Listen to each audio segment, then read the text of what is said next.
What's up, guys? Alan HD here, and just like I promised, when my episode 8 got to 5 likes, I would upload episode 9 right away, and that is exactly what I'm doing here.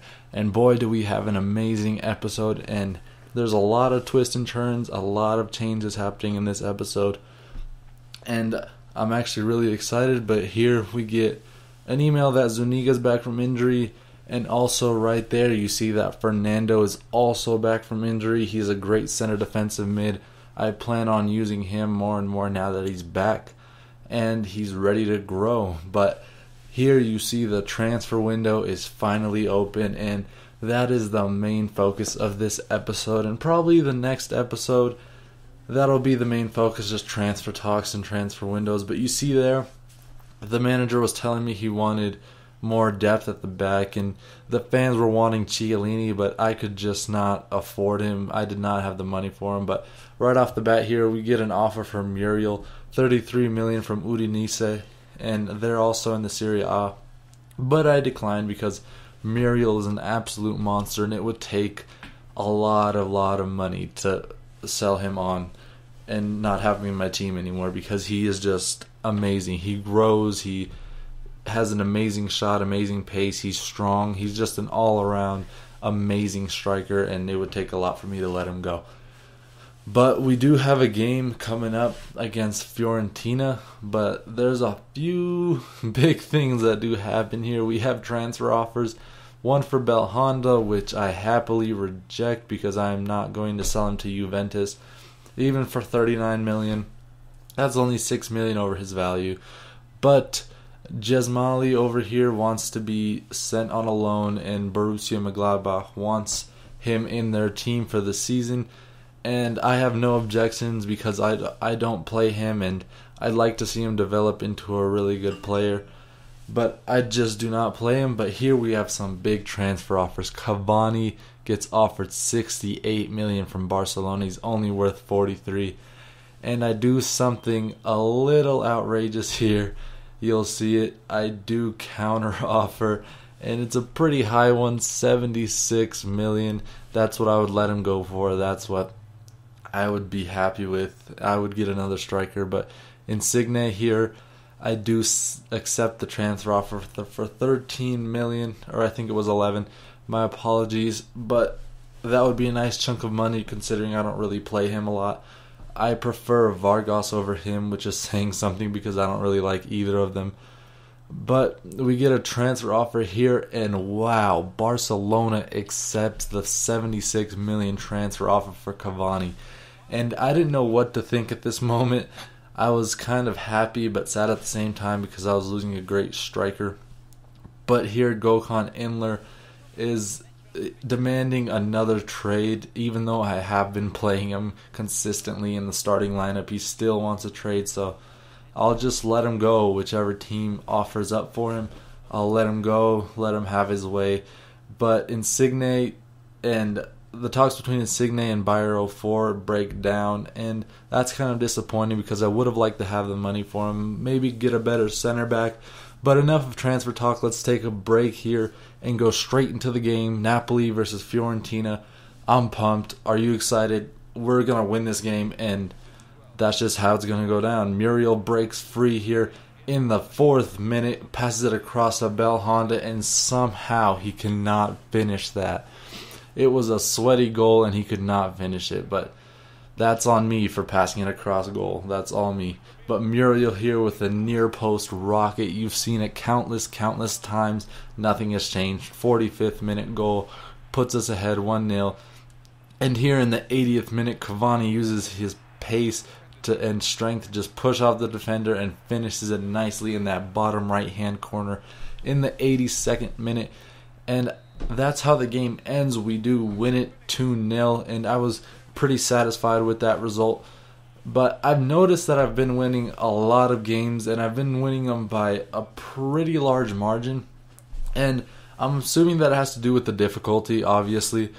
But I'm having doubts from changing it from world class to professional, because professional is a little easy, but world class is to the point where it's annoying. So I gotta find a middle ground, and I might switch it up again. I'm not sure. I'll let you guys know probably in the next episode or the one after that. But we do get the email here saying Cavani is sold to Barcelona, and I just have to check my squad to see if it's true. Muriel is there with Vargas. Cavani is nowhere to be found. It's a bittersweet moment. I do get the 76 million for him, but I do lose an amazing player. 25 years old, was 88 rated, growing rapidly, and he has scored so many goals for me. It's a bittersweet moment, but with him departing, I had to find another striker, and I wanted to find a pretty young and decent one. And there was two people that caught my eye. You'll see up here in the transfer window. It was Balotelli and Marco Reus.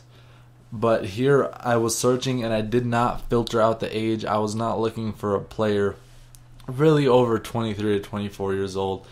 I was looking at Cavani just to make sure it was true. I saw that little Barcelona logo on him and it was a little heartbreaking, not gonna lie. He scored a lot of goals for me, and I'm grateful for having him on my team. But he's moved on to bigger and better things in Barcelona. He'll probably win a championship with them. We'll probably meet again, and hopefully if we meet again, I will beat him and make him regret leaving Napoli, even though I kind of let him. But Marco Reus and Balotelli, I was having a difficult time deciding between them. Marco Reus, on one hand, he has the pace and he's so agile. But Balotelli, he's a tank pretty much. He just pushes people off the ball. He's fast. He's got a wicked shot. And Marco Reus is a year older than Balotelli. They are the same overall rating. But I decided, you'll see up here, that I do put in an offer for Balotelli. Because the thing that convinced me was that little exclamation point saying that he has that special something. And that's always great to see on a player that you're buying. I do offer Manchester City $36 million for him. And you see his stats there, all green, 84 rated, 22 years old, has a bunch of years to grow. I'm thinking he'd go into the 90s. I'm pretty confident that he would. But here we do have a game coming up against Parma. And I did lose to them. No, is that Parma? No, it's not. It's Palermo, excuse me. But we did have a game against them. I think it was one of the first games in the series. And we did lose against them. And I was out for some redemption. You see there, Mikeli is not in the starting lineup. It's Hernandez and Dybala. But here we do get things started with Muriel.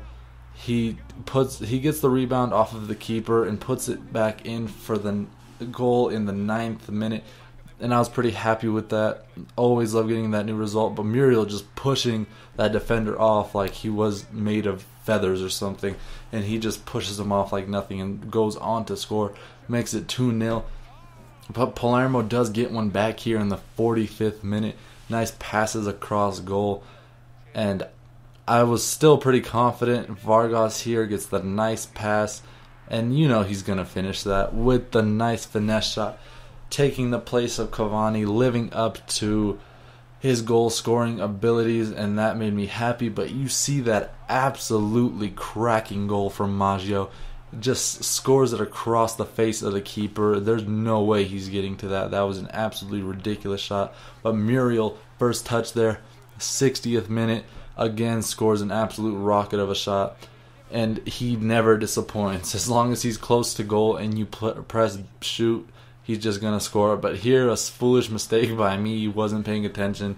I give the ball straight to him from my keeper, and he does score. He makes it 5-3. But there's no more goals in that game. That's pretty much it. It was a little back and forth, a lot of goals in that game. I scored 5. Palermo scored 3. You see there Muriel with the hat trick. But Maggio by far with the best goal in this game in the 58th minute, where he just volleyed it across the keeper's face into the left side netting of the goal. But that's the last game in this episode. You see that Muriel did win man of the match. As usual, Cavani isn't there to win it anymore, sadly.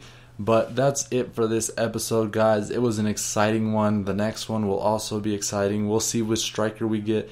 But if you like my content, please like, subscribe, and I'll have another episode out either tomorrow or Tuesday, so watch out for that, guys. Thank you, guys, and peace.